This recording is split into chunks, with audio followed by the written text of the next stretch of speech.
বলছি মেহেরবানি করে একটু চলে আসি। রাস্তায় বহুত মানুষ ঘোরাঘুরি করছে, রাস্তা দিয়ে মাদ্রাসা থেকে আসা কঠিন হয়ে পড়ছে। কখন বেরিয়েছেন আমাদের দেওবন্দের মেহমান আসছেন, তাও আসতে পারছেন না। আসসালামু আলাইকুম। উত্তাল জলসমুদ্র ও অনিন্দ সুন্দর আলোক শোভিত আজকের এই সান্ধ্য অনুষ্ঠান, বিশ্বাস করুন আপনাদের উপস্থিতি আমাকে বিস্ময়ে হতবাক করছে। আর এই প্রতিষ্ঠানের যে প্রাণ পুরুষ, একেবারে তরুণ তুর্কি হাফিজ নাসিরউদ্দিন সাহাব, তার ব্যবস্থাপনায় আপনাদের সহযোগিতায় আজকের এই অযাচিত 80 জন্য মুখর সন্ধ্যা উপহার দেওয়ার জন্য হৃদয় থেকে আন্তরিকভাবে তাকে আমি কি বলবো সাধুবাদ জানাচ্ছি। আমি অবাক হয়ে যাচ্ছি, বিশ্বাস করেন আপনারা। আমাদের এখানে বক্তা সম্রাট যিনি সঞ্চালকের ভূমিকা আছেন, মাওলানা জয়নাল আবেদুল সাহাব দামাত বারকাতুহু, আজকে উনি সঞ্চালনায় আজকের এই অনুষ্ঠান সজ্জা, এই যে আমাদেরকে একেবারে প্রান্তে 500 লেখার ধারে কাঠ করার মতো ঠেলে ঠেলে দিয়ে দিলেন, কি বলছেন, অসাধারণ অসাধারণ। আমি খুব মনে পড়ছে এই মুহূর্তে আমাদের সঙ্গে রাষ্ট্রীয়ভাবে সম্পর্ক খুব খারাপ, এই বাংলাদেশের কথা। আমি ওখানে 4-5টা সভা করেছিলাম, ঠিক এইরকমই মঞ্চ সজ্জা, এইরকমই প্যান্ডেল, এইরকমই তার সাজ। ঠিক মনে হচ্ছে বাংলাদেশের প্রত্যন্ত কোনো গ্রামে অনুষ্ঠানের জন্য আমি উপস্থিত হয়েছি। অবাক লাগে। আমাদের নাসিরউদ্দিন ভাইজানের মাদ্রাসা প্রাইমারি মাদ্রাসা, কিন্তু আজকের যে ব্যবস্থাপনাটা, বিশ্বাস করুন এটা একেবারে কলেজ লেভেলে। যারা দৌরা হাদিস মাদ্রাসা ডিল করেন তাদের মাদ্রাসাতেও এইরকম ধারা সাজসজ্জা, অনিন্দ সুন্দর উপস্থাপনা স্মরণকালের মধ্যে আমি দেখি নি। এটা আপনাদের প্রাউড, আপনাদের অহংকার, আপনাদের গর্ব। ঠিক বলছি না ভুল বলছি বলেন? হ্যাঁ, এইরকম দিন বারবার ফিরে আসে। বক্তব্য কি বিষয়ে করবো, 15 মিনিট টাইম আছে।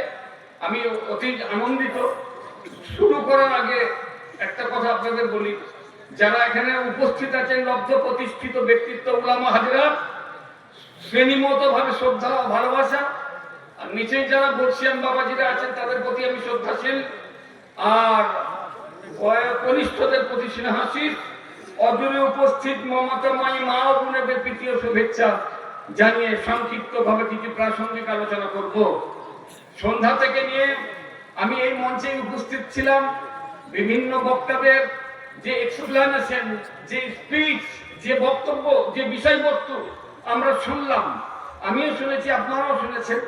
তাতে করে সবাই শান্তির কথাই বলেছেন। আপনারা বলুন, ইসলাম মানে কি? কি ইসলাম মানে? শান্তি। কিন্তু এখন কি দেখছি, যদি মিডিল ইস্টকে দেখি, মুসলিম দেশগুলোকে কেন্দ্র করে, কি মুসলিম দেশগুলোকে সামনে রেখে অশান্তির দাবানল, বাতাসে বারুদের গন্ধ, এক মারণাস্ত্র নিয়ে মানব ধ্বংসযজ্ঞের এক প্রস্তুতি।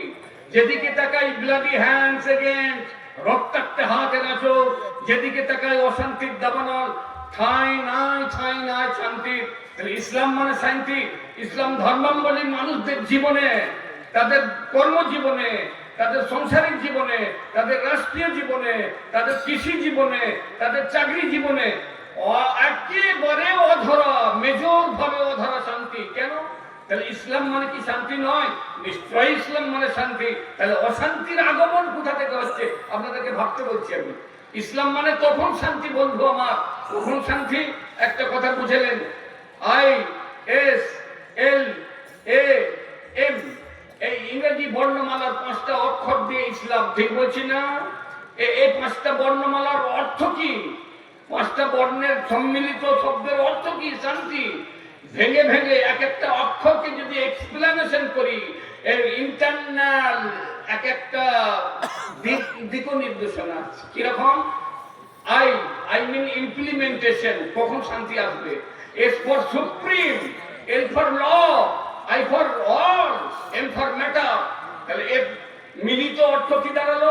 হিউম্যান লাইফে একটা মানুষ সুপ্রিম লকে যখন ইমপ্লিমেন্ট করবে জীবনের প্রত্যেকটা বিষয়ে, তখন ইসলাম মানে শান্তি, তার আগে নয়। আপনি বলুন, আপনি আপনার ব্যবহারিক জীবনে ইসলামকে মেনে আমরা সুদকে না বলতে পেরেছি, ঘুষকে না বলতে পেরেছি, হত্যাকে না বলতে পেরেছি, ধর্ষণকে না বলতে পেরেছি, মদকে না বলতে পেরেছি, করাপশনকে না বলতে পেরেছি, ব্যভিচারকে না বলতে পেরেছি? কি পেরেছি? যদি পারি তাহলে ইসলামকে আপনি মেনেছেন। কারণ যে কটা বিষয় বললাম নট পারমিটেড, ইসলামে একটাও পারমিট করে না। আর এগুলোর সঙ্গেই আমরা বেশি জড়িয়ে কথা বলেন আছি। আপনি জড়িয়েও থাকবেন, শান্তি খুঁজবেন, এটা তো হতে পারে না। আমি অনেক বর্ষিয়ানকে বোঝাই, চাচা ইসলাম জীবন ব্যবস্থাকে নিজের জীবনে ইমপ্লিমেন্ট করো। একজন বর্ষিয়ানকে বলছি তুমি মদ ছেড়ে দাও, তুমি না বলে দাও মদকে, না বলে দাও পাপকে, না বলে দাও হত্যাকে, না বলে দাও সন্ত্রাসকে, না বলে দাও ব্যভিচারকে, একটা মানুষ শান্তি পাবে না পাবে না? তুমি হ্যাঁ বলে দাও তাকে, তাকে সেবাকে হ্যাঁ বলো, সত্যকে হ্যাঁ বলো, মানুষের পাশে থাকানোকে হ্যাঁ বলো, মুমূর্ষ ব্যক্তির সঙ্গ দিয়াকে হ্যাঁ বলে দাও। এগুলো করতে হবে আমাদের। ইসলাম মানে শান্তি তখনই হবে। একজন বর্ষিয়ানকে বলছি, চাচা তোমার তো 14 বছর বয়স হলো, এখনো তুমি মদ ছাড়ছো না কেন? বলছে ও বাবা তুমি কি বুঝাবে, আমি তোমার চেয়ে ভালো বুঝি। এই কিরম নেগেটিভ অ্যাচিভমেন্ট, কিরম ভালো বুঝো? বলে এটা আমার শরীরের ব্যথা যায়, এক্সাইটেড হই, প্রাণ শক্তি ফিরে পায়। আমি ওকে বোঝালাম এটা তোমার জন্য ধ্বংসত্ব। তুমি ইসলামকে মেনে যদি না ছাড়ো, আমি এক্সপ্লেনেশন করছি, তোমার হিউম্যান বডি, তোমার অ্যাস্ট্রাল বডি, তোমার মেন্টাল বডি, তোমার ফিজিক্যাল বডি, তোমার ক্যাজুয়াল বডিকে কিভাবে ধ্বংস করা যায়। মদ একটাকে অভ্যাস করুন, কাল সকাল থেকে আপনি বেঁচে যাবেন। বলে কিরকম? আরে শোনো, তুমি যে মদ খাও তোমার লিভার পচে যায়, অর্গান গুলো ইনঅ্যাক্টিভ হয়ে যায়। বলে বোঝাও। একটা দুটো কেঁচোকে আমি নিয়ে ওর কাছে হাজির হয়েছি, একটা গ্লাস নিয়েছি, দুটো কেঁচোকে ওকে দেখালাম এগুলো জীবিত না মরা। বলে এগুলো তো জীবিত আছে। আমি গ্লাসে ঢেলে দাও, কেঁচোটাকে রেখে দাও। রেখে দিল। আমি মদের বোতলটা খোলো তো চাচা। মদের বোতলটা খুললো। আমি ওই কেঁচোর উপরই ঢেলে দাও। আধ ঘন্টা পর এর রিয়াকশনটা কি হলো? কেঁচোগুলো সাদা হয়ে গেল, মানে মারা গেল। চাচাকে জিজ্ঞাসা করলাম যখন কেঁচোগুলো দিয়েছিলাম জ্যান্ত ছিল? বলে ইয়েস। আর এখন কি হলো? বললে মারা গেছে। কিসের জন্য? বলে মদের জন্য। তাহলে কাল থেকে তুমি কি বন্ধ করে দেবে? ইসলামের ইমপ্লিমেন্টেশন কি তুমি মানবে? বলে তুই যা বুঝাচ্ছিস বুঝা, আমি একটা ভালো বুঝেছি। বলে কি বুঝেছ? বলে আমি বুঝতে পারলাম মদ খেলে হজম ভালো হয়, গোশ খাবো, মদ খাবো। এই যদি ভাবনা চিন্তায়, আল্লাহর কসম ইসলাম আপনাকে শান্তি দেবে না।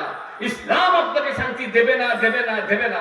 5টা জিনিস মনে রাখবেন: universal opinion, universal compassion, universal information, universal world conference, universal brotherhood. এই 5টা মৌলিক ভারতবর্ষের 5টা ফান্ডামেন্টাল ব্যাপার আমাদের ভারতকে ভারত করে রেখে দিয়েছে। বন্ধু মনে রেখে দেন, 5টা সাভরিন, সোশ্যালিস্ট, ডেমোক্রেটিক, সেকুলারিজম, রিপাবলিক, সবগুলো ধ্বংসের দিকে চলে যাচ্ছে। শুধু ধ্বংসেরই খেলা, ধ্বংসেরই খেলা। একটা সময় আমরা সবাই বলতাম সত্যমেব জয়তে, সনাতন ধর্মে আছে না নেই? আর অপরদিকে গান্ধীজি বলেছিলেন অহিংসা পরম ধর্ম। আমরা বর্তমান পরিস্থিতিতে কি দেখছি বন্ধু? সত্যমেব জয়তে নয়, সত্যমেব জয়তের আগে থাকতে এই অহিংসা পরম ধর্ম, অহিংসা পরম ধর্মর অটাকে সরিয়ে দিয়েছি আমরা। আর অহিংসার পরম ধর্ম অটাকে সরিয়ে দিলে কি দাঁড়ায়? হিংসা পরম ধর্ম। ওখানে কি ছিল? সত্যমেব জয়তে। অহিংসার অটাকে সরিয়ে লেফট সাইডে গ্যারেজ করে দিয়েছি।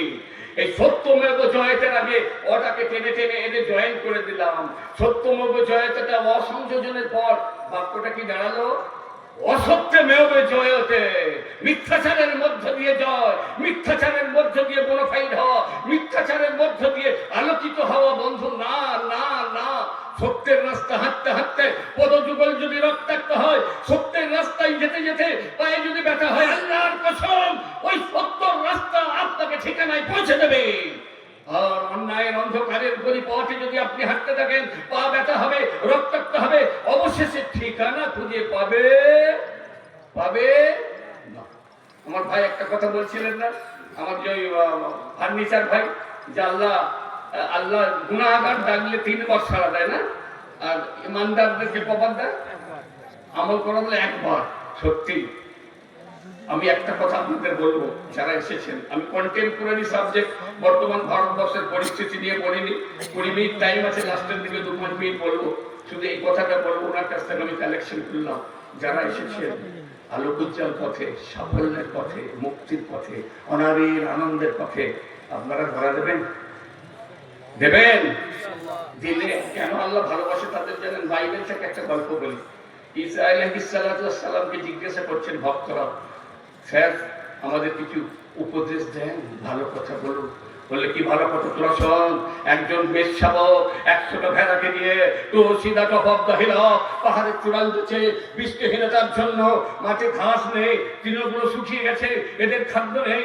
বেচাইন ভেড়াগুলোকে নিয়ে ঈসা আলাইহিস সালাম বললেন, শাবক যখন চারণ ভূমিতে নিয়ে গেছে, তারা ছটফট করছে, গধূলি বেলা পরন্ত বৈকালে আমি তাদেরকে নিয়ে যখন বাড়িতে ফিরে আসছি, গুনে গুনে দেখলাম আমার 100টা ভেড়া আমি নিয়ে গিয়েছিলাম, আর যখন নেমে এসেছি পাহাড় থেকে দেখছি 99টা ভেড়া, একটা নেই। কটা নেই? একটা নেই। বলছে, শোনো ছেলে, এই মেষশাবক 99টা ভেড়াকে পাহাড়ের নিচে রেখে দিল, একটা ভেড়াকে খোঁজার জন্য পাহাড়ের উপরে উঠে গেল। কষ্টসাধ্য পথ, খুঁজতে খুঁজতে লতা গুলবে জড়িয়ে থাকে একটা ভেড়া, প্রায় মৃত প্রায় হয়ে গেছে। এই খুঁজতে খুঁজতে সেই ভেড়াটাকে লতা থেকে বিচ্ছিন্ন করলো, ছাড়িয়ে নিল, নিজের কাঁধে চাপালো, আর নেবে এলো পাহাড় থেকে। সমতল পথে 99টা ভেড়া যাচ্ছে, আর একটা ভেড়াকে কাঁধে চাপিয়ে নিয়ে যাচ্ছে। জনতা জিজ্ঞাসা করে, তোমার 99টা ভেড়া আছে, যারা হেঁটে হেঁটে যাও, এই একটা ভেড়াকে তুমি কেন কাছে চলেছ? বললে, বন্ধু, একে আমি হারিয়ে ফেলেছিলাম। হারিয়ে যাওয়ার বেদনা, অসহায়তা বেদনায়, হতাশার অন্ধকার আমি ডুবেছিলাম। একে যখন খুঁজে পেয়েছি, আমার অনিন্দ সুন্দর মনে আনন্দের উচ্ছ্বাস ফেরিল আবর্তে আমি উচ্ছ্বাসিত হয়েছি। আমার হারিয়ে যাওয়াটাকে আর আমি হারাতে দিতে চাই না, তাই একে স্কন্ধে তুলেছি। ওরে আর আমি তোকে হারাতে দেবো না। ধরা পেয়েছি, খুঁজে পেয়েছি, আর তোকে অন্ধকারের জায়গায় যেতে দেবো না। মহান আল্লাহ জাল্লে শাআনুহু কোন অন্ধকার যুগ চলার পথে মানুষ, কোন পাপিষ্ঠ ব্যক্তি, অন্ধকারে জীবনাচরণ করা ব্যক্তি কে যখন আল্লাহ জাল্লে শাআনুহুর কাছে সে ধরা দেয়, সুবহানা রাব্বিয়াল আলা বলেন, আল্লাহ তার রহমতের কুদরতি হাত দিয়ে তাকে জড়িয়ে ধরে বলে, আর আমি তোকে হারাতে দেবো না। আজকে আমরা ধরা দেব? ধরা দেব? দেবো না। অবস্থা খুব খারাপ।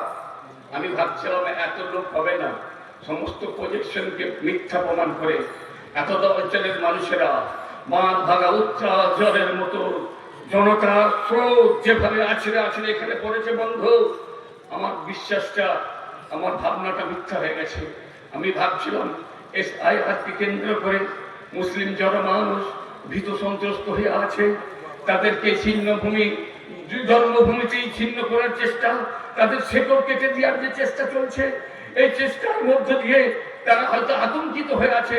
বিশ্বাস করুন, আপনাকে দেখে, আপনাদের দেখে আমি আতঙ্কের কথা মনে করতে পারছি না। না না, আল্লাহ আপনাদের শক্তিকে, আপনাদের মনের কনফিডেন্সকে আরো বাড়িয়ে দিক, বললাম আমিন। বন্ধু আমার, সজাগও থাকতে হবে। চক্রান্ত বহুদিন আগে শুরু হয়েছে। সেই চক্রান্ত শুরু হওয়ার পর যারা মেইন স্ট্রিম চক্রান্তের ফলার মুখে, বাংলা কথায় এটাকে বলে চাঁদ মারি। কি বলে? চাঁদ মারি। চাঁদ মারি কি? বন্দুকের নল যেটাকে টার্গেট করে হিট করে সেটাকে চাঁদ মারি বলে। তীরের ফলা, তীক্ষ্ণ ফলা যেটাকে টার্গেট করে হিট করে সেটাকে চাঁদ মারি বলে। বর্ষণের খোঁজা, বর্ষার খোঁজা যেটাকে টার্গেট করে হিট করে সেটাকে চাঁদমারি বলে। আল্লাহর কসম, আপনারা দেখেছেন আদিবাসীরা পোস্টপার বলে সজ্জিত হয়ে তীরের আঘাতে একটাকে চাঁদ পয়েন্ট করে চাঁদমারি করে, সেটা কলা গাছ, ঠিক না? বিশ্বব্যাপী আজকের এই মুসলিম কমিউনিটি চাঁদমারি লক্ষ্য বস্তুস্থ পরিণত হয়েছে। বন্দুকের নল, তীরের ফলা, তলোয়ারের আঘাত, আরো মারণাস্ত্রের লক্ষ্য বস্তুতে পরিণত হয়েছে এই মুসলিম কমিউনিটি। এটা করা হয়েছে। এ থেকে আপনি বাঁচবেন কিভাবে? নারে তাকবীর, নারে তাকবীর, মাওলানা নূর আলম সাহেব। এ থেকে বাঁচার একটা রাস্তা বন্ধু আমি বলে দিই। এই আমার ছোট্ট রাশির ভাইয়ের যে প্রতিষ্ঠান, এখানে মোরালিটি শিক্ষা দেওয়া হয়, সেই মোরালিটির সঙ্গে আপনাকে রিলেটেড হতে হবে। মনে রেখে দেন, আধুনিক শিক্ষিত যুব সম্প্রদায়, তোমরা এম অফ লাইফ, জীবনের অ্যাম্বিশন এডুকেশন, জীবনের লক্ষ্যকে ঠিক করো। আমি দেখেছি আমার গবেষণায় মানুষ দুটো লাইফকে লিড করে, একটা মডার্ন লাইফ লিড করে, একটা মোরাল লাইফ লিড করে। মডার্ন লাইফ আধুনিক জীবন, আর একটা আদর্শ জীবন। একদিকে আধুনিকতা, একদিকে নৈতিকতা। কোনটা আপনি ফলো করবেন, নৈতিকতা না আধুনিকতা? আধুনিকতার মধ্যে যদি মোরালিটি না থাকে, আল্লাহর কসম সেই এডুকেশনটাকে মানুষ করবে না। না না, তার সব থেকে বড় প্রমাণের একটা প্রমাণ আমরা আরজিকর কাণ্ডে দেখেছি। হাইলি কোয়ালিফাইড একজন ব্যক্তিত্ব, এডুকেশনের তো অভাব ছিল না, একজন এই শিক্ষার্থী মহিলা জিঘাংসা নিয়ে তার পুঞ্জীভূত অদম্য কি প্রশ্ন মানে যৌবন নিয়ে তার উপরে ঝাঁপিয়ে পড়ে নির্মম নিষ্ঠুর বলাৎকারের পর তার জীবনটাকে শেষ করে দিয়েছে। এর মধ্যে এডুকেশন ছিল, কিন্তু ছিল না মোরালিটি, নৈতিকতা, যার জন্য সেকে ধ্বংস করে দিল নিজের কাম চরিতার্থের জন্য। এরপরে আরো আছে যাদবপুর বিশ্ববিদ্যালয়ের এমটেকের ছেলেরা তাদের জুনিয়র যারা বিটেক করছে তাদের উপরে হোমোসেক্স করেছে। অসম হোমোসেক্স ছেলেটা মারা গেছে, লাশ গায়েব করতে চেয়েছে এমটেক ইঞ্জিনিয়ার পাস করা ছেলেরা। তারা তো এডুকেশন আছে, পশুত্ব কেন রয়ে গেল? সেখানে তো মোরালিটি আসেনি। What is education? Education is morality. What is morality? Morality is virtues and values. Suniti ও মূল্যবোধ সেটা আসতে পারে রিলিজিয়াস এডুকেশন থেকে, ধর্ম শিক্ষা থেকে। সেটা হিন্দু টোল থেকেও হতে পারে, ইসলামিক মাদ্রাসা থেকেও হতে পারে, খ্রিস্টান মিশনারিদের শিক্ষা প্রতিষ্ঠান থেকেও হতে পারে। পারে না?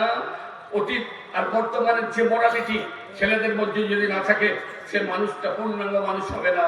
তাই মাসে এডুকেশনটা এই জন্য দেওয়া হয়, তুমি বড় মানুষ হও, কিন্তু মোরালিটি, মূল্যবোধ, সুনীতি তোমার মধ্যে থাকো। তাহলে আপনি কি আধুনিক জীবন লিড করবেন, তার সঙ্গে মোরালিটি মাস্ট।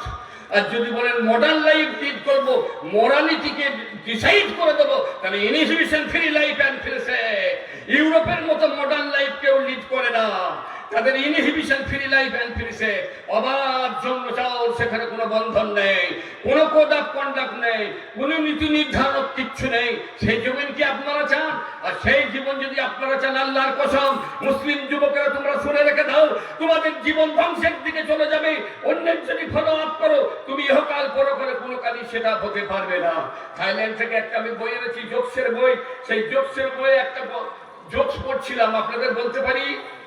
এই পরন্ত বৈকাল কেটে গেছে, সন্ধ্যা নামলো, প্রভাতের আগমনী পাখিদের কণ্ঠে, বর্ষণ সিক্ত এক প্রভাত, পাশের বাড়ি থেকে চিৎকার, যুবকের কণ্ঠস্বর। কি হলো বন্ধু?